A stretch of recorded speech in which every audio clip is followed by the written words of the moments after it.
I'm going to teach you why the area of a circle is pi r squared in less than 2 minutes.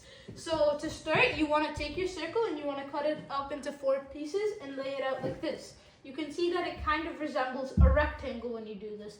When you cut it up into 8 pieces and then you lay it out, it looks more like a rectangle. 16 pieces, it'll look even more like a rectangle. So if you cut it up an infinite amount of times, it will look more and more like a rectangle, and eventually it will become a rectangle.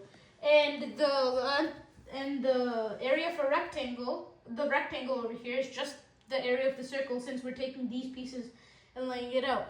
The area of the rectangle is base times height, or length times width, and we can see that the height is the radius. So that part's pretty easy. So when we write it down over here, we can see, we can replace that with the radius. And then to find the base, we'll need to look back at the circle.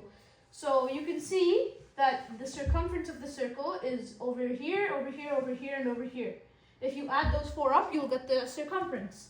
And if you take only these two, the bottom part, you'll only get half of the circumference.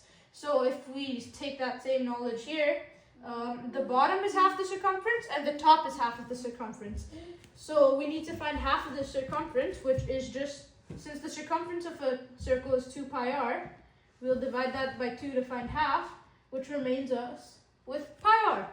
And now if we substitute that in here, that would be pi r multiplied by r, which, since the r's are together, it would be pi r squared. That is why the area of a circle is pi r squared.